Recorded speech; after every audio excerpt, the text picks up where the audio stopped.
Been wanting to sit down and tell this story for a little while now. You guys followed the other channel long enough and realized I've gone through pretty much every Dodge diesel pickup truck option there ever was.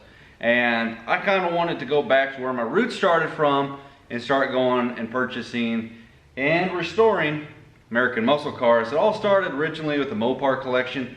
Obviously, bright orange 69 Charger was, I guess, someone to blame of the Mopar addiction back in the day, ever since I was a little kid.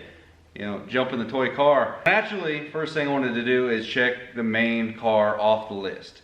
Hunting for a 69 Charger that needed work or was already done up like a General Lee. Now, there are several outfits that I had found that were making General Lee car reproductions, you know, actual 69 cars. I will admit, if you're going to go out and try to actively just buy a car today, they're going to be extremely expensive. I start going through like I had been for years, but this time I'm actually ready to buy. Came across several, you know, good leads on cars, some stuff that needed work, but it was all high up in the category. One of the earlier cars that I got to ride in and drive when I was 13, 14 years old was a 72 Challenger. It was a family member of mine, and it had a big block that was bored and stroked. 440 Magnum bumped up to a 512. And you know, that car was a little rough around the edges, but nevertheless, it was still a muscle car that had the muscle car feel, vibe, everything. Rumor was that car didn't lose, you know, street races. That car's long gone since then. Happened to find on our local Craigslist ad a 72 Challenger reported with a 512 in it. All done up, fully restored, brand new interior, the whole thing. Awesome car. So I'm like, well, at the very least, I'm gonna go look at this thing. I can make a YouTube video on it. Get down there and look at it. They're asking $45,000 for this car. I played some phone tag with a gentleman back and forth. Finally connected. Got to talk to him, and he said somebody's already made a deposit on the car. They said they'll be here tomorrow from San Diego, which is about a 500+ mile drive. And he said, I'll call you if he doesn't show up. And I'm like, well, you know, I had been at that point where I talked myself into buying this car. Hopefully I could negotiate the price down. It seemed pretty high yet. I made contact with him. He said somebody else has made a deposit. And I'm like, that thing's gone. Talked myself out of it. By the end of the next day, not 30 minutes later, the guy calls and says, hey, the guy didn't come through on that deposit. He already paid for, you know, literally gave the deposit money and did not show up. So I said, oh, okay. He's like, car's yours if you want to come down and take a look at it. And I'll give you the money that he gave for the deposit. So you take that money off of whatever you pay for the car. So I'm like, well, good deal. Somebody's already paying for part of this car for me, which I thought was completely uncharacteristic for anybody, but sure. Go down there and take a look at this car. Feel it out. It is a beautiful car. Somebody's done some good work in areas, and then they skipped some areas that they needed to have, you know, really put some attention onto. It looks pretty freaking mean. Look at this house though.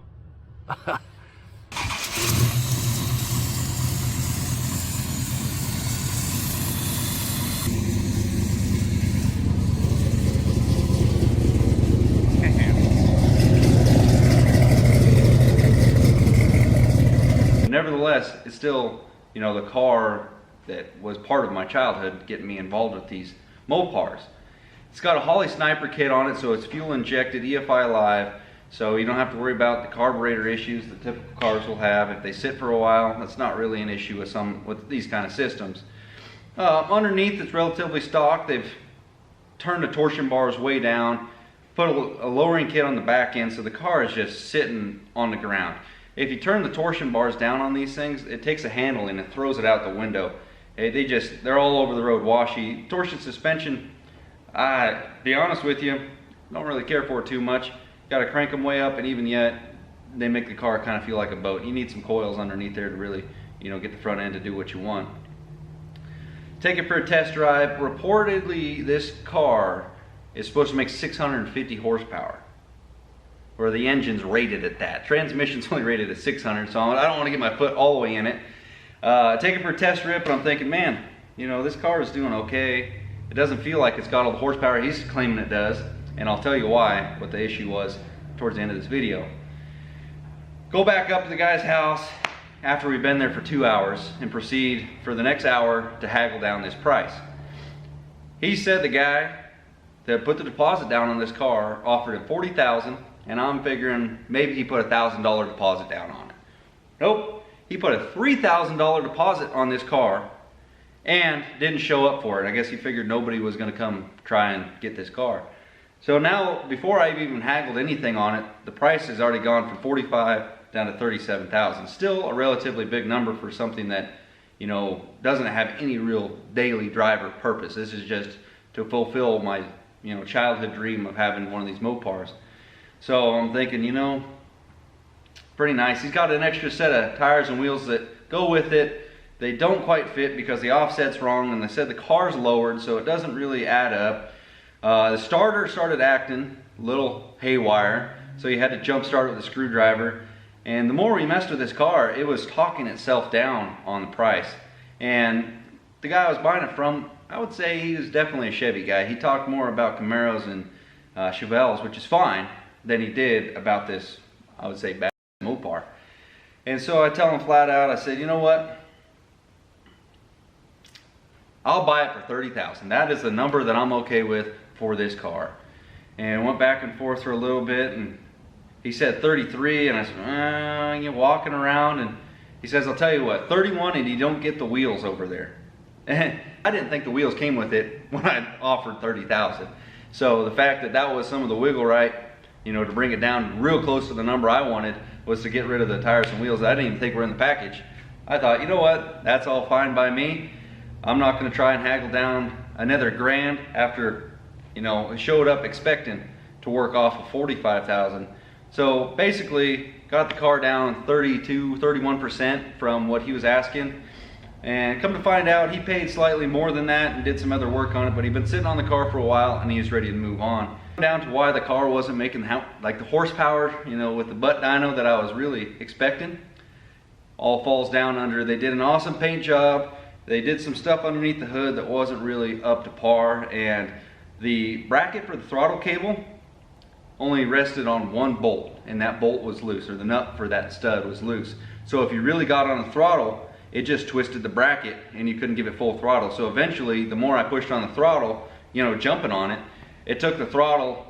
If the pedal's sitting up here normally and you give full throttle, eventually it'd only come up halfway. So you're only giving a half throttle, and that ended up being what the case was. I wanted to give it, you know, all the way to the firewall. There wasn't enough throttle cable up underneath there to make that happen. So that's another thing I had to fix.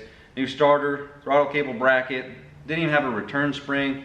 A lot of the wires underneath the dash of this car, I'll go into, you know, details on later on when I'm actually working on it for you guys to see what went down underneath the dash. At this point in time, I'd say everything needs to be ripped out and redone except for the sniper stuff. I've redone all the tail light wiring, all the headlights and stuff like that worked, but it's got vintage air condition, but it's got no heater. And I thought that's pretty weird. And the guy loosely told me where it was restored at, and not until I posted the car on the other channel, B-Belt & Son, that's when I found out, after several people messaged me, what had actually happened with that car and where it's restored at. First I got a message from the guy that shipped the car. Then I got a couple comments tagging the guy that restored the car, but it's obviously not factory black, and I'm wondering where, you know, this thing got restored somewhere. Obviously they did a good job on the paint. Underneath the dash, when I'm looking at all this wiring, I realize there's some purple gleaming through, and there's some white. So it's either, you know, purple car with some, I don't know how it went down. I started getting these messages, and they actually tagged the guy that restored the car, and that car, obviously American built car, was shipped to Dubai, restored there, and shipped back over here. I got photos and videos of it out in Dubai doing its thing, because they didn't need a heater out there because it's so hot. They just put an air conditioner on it, which is nice for the summertime here, but if I want to drive it on a cool day, it kind of defeats the purpose because it gets kind of cold in there.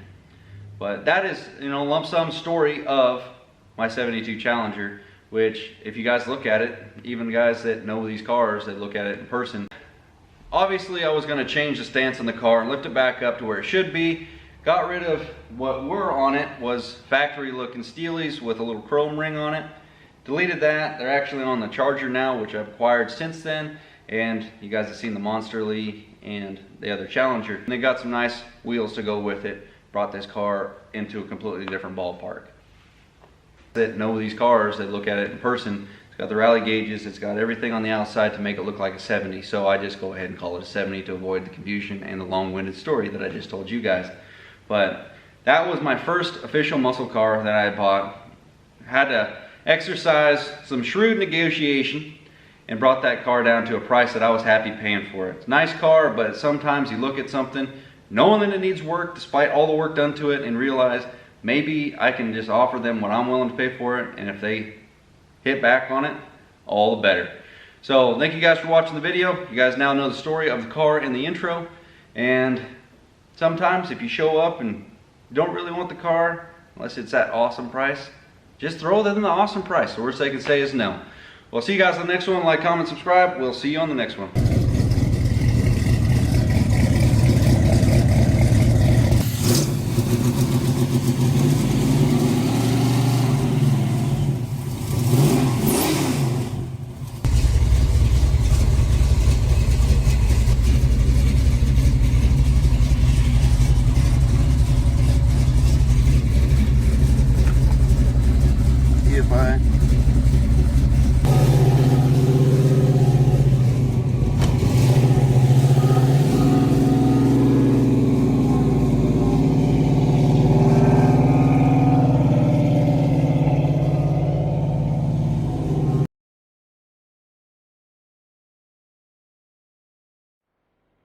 What are you doing?